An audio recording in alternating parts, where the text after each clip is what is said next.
कुछ सालों बाद मोहन अपने घर वापस लौट आया। भैया, भाभी, अरे कहाँ हो आप?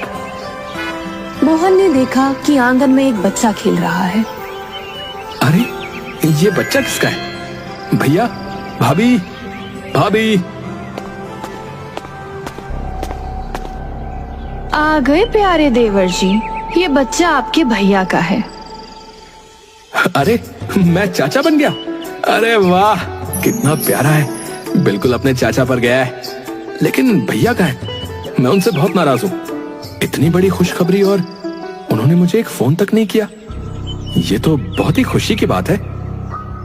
इतने में जगदीश भी वहाँ पहुँचा। मोहन जगदीश को गले लगाने पहुँच ही रहा था कि इतने में जगदीश ने उसे रोक दिया।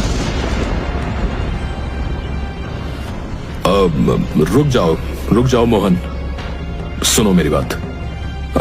ये घर तुम्हारा नहीं रहा अब। अरे मैं इतने सालों बाद आया हूँ भैया, क्या आप मुझसे नाराज हो? बताओ ना, जो आप ऐसी बातें कर रहे हो। देखो, मैंने तुम्हें पिताजी की जायदाद से बेदखल कर दिया है। तुम्हारे हिस्से की सारी जायदाद अब मेरे बेटे अर्जुन के नाम हो गई है। और सुनो, मैं इतना भी निर्दयी नहीं हूं। नदी के पास वाली जो झोपड़ी है वो मैंने तुम्हारे नाम की है। मोहन के दिल पर पहाड़ टूट पड़ा। अरे पर मुझे कुछ समझ में नहीं आ रहा है भैया, ये अचानक से आप क्या कह रहे हैं और ये सब कैसे, क्या हो गया है? तुम्हें कुछ भी समझने समझाने की जरूरत नहीं है। तुम यहाँ से निकलोगे या मैं तुम्हें धक्के मारकर निकालूं? मोहन अपना बैग उठाकर वहां से अपनी झोपड़ी की तरफ चला गया। नदी किनारे बैठकर वो बहुत देर तक सोचता रहा। अचानक से भैया को क्या हो गया? मेरे यहाँ आते ही जायदाद और पैसों की बातें करने लगे। और उनका बेटा अर्जुन, उन्होंने फोन करके मुझे अर्जुन के बारे में बताया भी नहीं। और अब तो उन्होंने मुझे घर से भी निकाल दिया। एक पल में ही मेरे साथ ये सब क्या हो गया? मैं तो बहुत खुश था कि इतने सालों बाद मैं वापस लौटा हूं, अपने परिवार के साथ में ढेर सारा समय बिताऊंगा। लेकिन यहां पहुंचकर तो पता चला कि मेरे परिवार ने मुझे अपनाने से ही इनकार कर दिया है। खैर, आज से यही झोपड़ी है मेरा घर, पर मैं इसमें रहूंगा कैसे? झोपड़ी में ना तो बिजली की सुविधा थी और ना ही खाना बनाने की।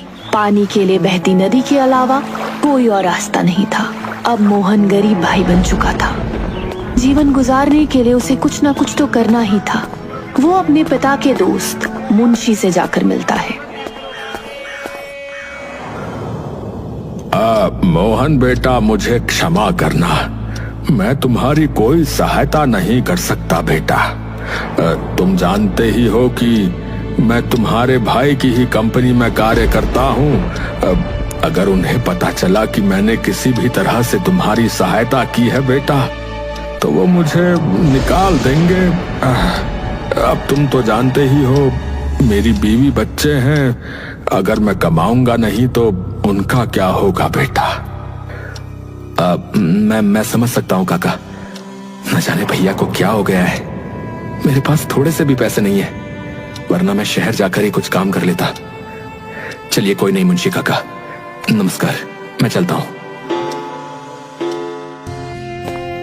मोहन निराश होकर वापस लौट आया।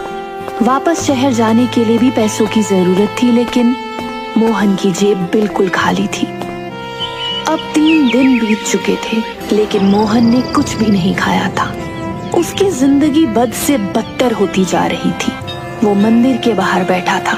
तभी उसने देखा कि मंदिर के बाहर उसकी भाभी है, जो उसकी तरफ चल कर आ रही है। ये रहा मेरे पति का गरीब भाई, किसी भिखारी जैसी हालत बना रखी है अपनी। ये लो, जाकर 2 समोसे खरीद लेना अपने लिए। मोहन की हालत पर हंसते हुए शारदा वहां से चली गई। मोहन ने देखा कि शारदा उसके मुंह पर 10 रुपए का नोट फेंक कर गई है। मोहन के पास कोई रास्ता नहीं था। मोहन उन पैसों को उठा लेता है और जाकर समोसे खरीदकर खा लेता है। आज मुझे इस 10 रुपए की कीमत समझ में आई है। 3 दिन के बाद मैंने कुछ खाया है। मोहन की आंखें नम हो गईं। मैं तो विदेश गया था बिजनेस की पढ़ाई करने, लेकिन वो पढ़ाई मेरे किसी काम की नहीं। पिताजी ने जिस कंपनी का सपना सजाया था, लगता है मैं उसे पूरा करने में भागीदारी नहीं निभा पाऊंगा। लेकिन मोहन हार नहीं मानता। वो अपने हालातों की वजह से बहुत मजबूर था, लेकिन फिर भी वो अपने भाई की कंपनी में जाने का फैसला करता है। इस भिखारी को अंदर किसने आने दिया? जल्दी से इसे यहाँ से निकालो। लेकिन सर मेरी बात तो सुनिए, इस समय हमारी कंपनी बहुत घाटे में जा रही है और छोटे मालिक तो विदेश से पढ़ाई करके आए हैं। इन्हें सारे दांव पता है बिजनेस के बारे में। अगर ये हमारी कंपनी में आ गए तो हमारी कंपनी फिर से पहले की तरह खूब नाम कमाएगी। सुनो मेरी बात, सबसे पहले तो उसे छोटे मालिक बोलना बंद करो, समझे? वरना मैं तुम्हारी जबान खींच लूंगा। अगर हमारी कंपनी घाटे में जाती है तो जाने दो, मुझे उससे कोई फर्क नहीं पड़ता। भैया, आप मुझसे इतनी नफरत करते कि पिताजी के सपने को डूबता हुआ छोड़ना चाहते? मेरा यकीन कीजिए, मैं पूरी ईमानदारी से अपना काम करूंगा। चाहे मुझे थोड़े पैसे कम दे देना, कम से कम उन पैसों से मैं 2 वक्त का खाना तो खा पाऊंगा। ये सुनकर जगदीश का मन पिघल गया। वो मैनेजर को हाँ का इशारा करते हुए वहां से चला गया। मुबारक हो मोहन बाबू, कल से नौकरी पर आ जाना। मोहन बहुत खुश हुआ। अगले दिन वो बिल्कुल समय पर कंपनी पहुंच गया। वो पूरी लगन से काम करता है। वो जानता था कि एक कंपनी को आगे बढ़ाने के लिए किन किन बातों को ध्यान रखना जरूरी है। वो एक नेता की तरह कंपनी के मजदूरों को गाइड करता है और देखते ही देखते उनकी कंपनी पहले की तरह ट्रैक पर आने लगी। सर जी, आप मानो या ना मानो, मोहन साहब के आने के बाद से ही हमारी कंपनी पहले की तरह अस्तित्व में आई है। अगर वो ना होते तो आज तो हमारी कंपनी के बाहर ताले लटक रहे होते। तुमने सही कहा, मैं उसे इसी काबिल बनता देखना चाहता था। सब जानते थे कि जगदीश के मन में कहीं ना कहीं मोहन के लिए प्यार अब भी जिंदा है, लेकिन वो उसे कभी बाहर नहीं आने देता था। लेकिन इस बात से शारदा बहुत नाराज थी। वो जानबूझकर मोहन की तनख्वाह बहुत कम रखवाती थी। मैं इतने समय से कंपनी में काम कर रहा हूं, मेरी वजह से कंपनी ने बहुत कुछ हासिल किया, लेकिन वहां की तनख्वाह से मैं केवल 2 वक्त का खाना ही ठीक से खा पाता हूं। मेरी झोपड़ी में आज तक मैं पंखा भी नहीं लगा पाया। वहां पर मेरे साथ मजदूरों की तरह सलूक होता है, लेकिन कोई बात नहीं, मैं पिताजी के सपने को ऐसे नहीं गिरने दे सकता। उस दिन जब मोहन काम पर पहुंचा तो उसने देखा कि चारों तरफ भीड़ है और तभी जगदीश भागता हुआ आया और मोहन के गाल पर एक जोर का तमाचा लगाया। क्या बात है भैया? भाई मत बोल मुझे, भाई मत बोल मुझे। जिस थाली में खाते हो उसी में छेद करते हो। गद्दार कहीं के हैं? सही कहती थी शारदा तुम्हारे बारे में। मुझे कुछ समझ में नहीं आ रहा भैया, आप ये क्या बोल रहे हैं? कंपनी के अकाउंट से 20 लाख रुपए गायब हैं, 20 लाख रुपए। बताओ वो पैसे कहां गए? अय्याशी में तो उड़ा दिए होंगे तुमने, है ना? मैं बहुत गरीब हूं भैया, आप मेरी झोपड़ी में जाकर चेक कर लीजिए, उसमें आपको 1 रुपया भी नहीं मिलेगा। मैं नहीं जानता कि आप किसकी बातें कर रहे हो। अब आखिरी बार लॉकर की चाबी मैंने आपको ही दी थी मोहन साहब, उसके बाद से पैसे गायब हैं। भैया मुझे फंसाया जा रहा है, मैं सच कह रहा हूं, ये सब मैंने नहीं किया है। मैं कुछ भी दूध का दूध और पानी का पानी नहीं करना चाहता, समझे? वरना तुम और भी नीचे गिर जाओगे मेरी नजर में। मैं कहता हूं निकल जाओ ये गांव छोड़कर, हमेशा हमेशा के लिए चले जाओ यहां से। और आज से वो झोपड़ी भी तुम्हारे हाथ से गई, दफा हो जाओ यहां से। उसके बाद चौकीदार मोहन को धक्के मारकर वहां से निकाल देता है। मोहन के पास बिल्कुल भी पैसे नहीं थे कि वो शहर की बस पकड़कर शहर चला जाए।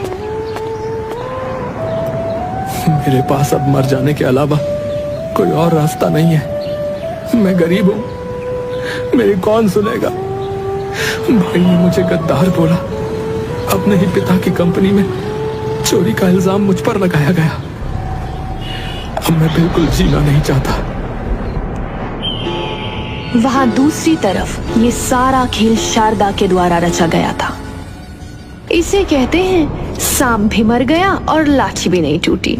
कल जब मेरे प्यारे देवर जी लॉकर में ताला लगाकर वापस आ रहे थे, मैंने बड़े ही प्यार से मूत्रा को उसकी गोदी में दे दिया और चाबी चुराकर लॉकर से 20 लाख रुपए गायब करे और दोबारा से चाबी देवर जी की जेब में डाल दी। दीवारों के भी कान होते हैं, मुझे ये सारी बातें यहाँ नहीं बोलनी चाहिए। रात काफी हो गई थी। शारदा जगदीश को खाने के लिए बुलाने गई। इतना जहर खिला दिया, क्या वो काफी नहीं है? ये कैसी बातें कर रहे हैं आप? क्या हो गया है आपको अचानक? क्या हो गया, क्या कह रही हो? तुमने ही लॉकर से 20 लाख रुपए चुराए हैं और इल्जाम मेरे भाई पर लगा दिया। कौन से पैसे? मैं नहीं जानती। आप किस बारे में बात कर रहे हो? झूठ मत बोलो, मैं बहुत अच्छे से जानता हूं, बता रहा हूं। मैंने सीसीटीवी में सब देख लिया था। तुम्हारी वजह से मैं हमेशा अपने भाई को गलत समझता रहा। मैंने उसे उसका हक भी नहीं दिया और आज तो उस पर इल्जाम भी लगाया, और वो भी सिर्फ तुम्हारी वजह से। अगर मेरे भाई ने कोई भी गलत कदम उठाया ना, तो उसकी जिम्मेदार सिर्फ तुम होगी, बता रहा हूं, सिर्फ तुम। और वैसे भी तुम्हें तो अब मैं तलाक ही देने वाला हूं। क्या? तलाक? मैं आपके पैर पड़ती हूँ, ऐसा मत कीजिए। मैंने बहुत बुरे कर्म किए, मैं जानती हूँ, लेकिन हूँ तो मैं आपके बच्चों की ही माँ ना। ऐसा मत कीजिए, चाहे तो मुझे सजा दे दीजिए, लेकिन तलाक नहीं। कितने में ही डॉक्टर का फोन आया। न जाने डॉक्टर ने ऐसा क्या कहा कि जगदीश भागता हुआ सीधे अस्पताल पहुंचा और शारदा भी उसके पीछे पीछे अपना बच्चा गोद में उठाए वहां चली गई। जगदीश देखता है कि उसका भाई अस्पताल में एडमिट है। देखिए, आपके भाई ने छत से कूदकर आत्महत्या करने का प्रयास किया है। वो तो भला हो कि आसपास के लोग सही समय पर वहां पहुंच गए और उन्हें यहां ले आए। एक काम करिए, आप जल्दी से फॉर्मेलिटी पूरी कर दीजिए। ऑपरेशन का समय निकला जा रहा है। खून बहुत बह चुका है, खून की भी आवश्यकता है। मैं दूंगा अपने भाई को खून, मैं दूंगा। और इसके बाद जब मोहन की आंखें खुली तो वो अपने बगल में जगदीश को देखता है। उसके हाथों में सुइयां लगी थी। वो समझ जाता है कि जगदीश का खून इसकी रगों में बह रहा है। जगदीश की आंखों में आंसू आ गए।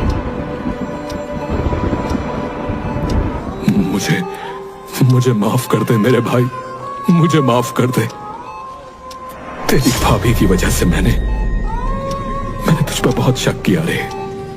तुझे हमेशा नकारता ही रहा, लेकिन अब मैं उसे तलाक दे रहा हूं। तू चिंता मत कर। ऐसा मत कीजिए भैया। जो हुआ वो तो भाग्य का खेल था। भाभी की इसमें कोई गलती नहीं है, पर मेरे खातिर आप ऐसा मत कीजिए। देख रही हो, हैं? देख रही हो ना, जिसके लिए तुमने मेरे मन में इतना जहर भरा, इतना बुरा सलूक जिसके साथ हुआ, वो आज कितनी बड़ी बड़ी बातें कर रहा है। तुम्हारे लिए तुम्हें बचा रहा है वो। मोहन के मुंह से ऐसी बात सुनकर शारदा को अपने किए पर बहुत पछतावा हुआ। कुछ दिनों बाद मोहन की रिकवरी होने लगी, इसलिए अब जगदीश मोहन को घर ले आया था और शारदा भी एक माँ की तरह मोहन की देखभाल करने लगी थी। मुझे लगता है मेरा गरीब भाई बनना बहुत जरूरी था, वरना आज भाभी के रूप में मुझे माँ कैसे मिलती। मेरी इतनी देखभाल कर रही है जैसे कि मैं इनका बेटा हूँ। भगवान ने मुझे दूसरा मौका दिया है अपनी गलती सुधारने का, वो मैं कैसे छोड़ सकती थी।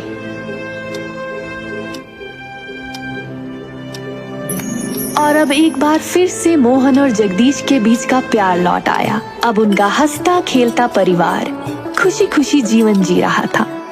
दोनों भाई मिलकर कंपनी का नाम खूब रोशन कर रहे थे और कोई भी अमीर या गरीब भाई नहीं रहा, बल्कि ये बंधन अब और भी ज्यादा गहरा हो गया था।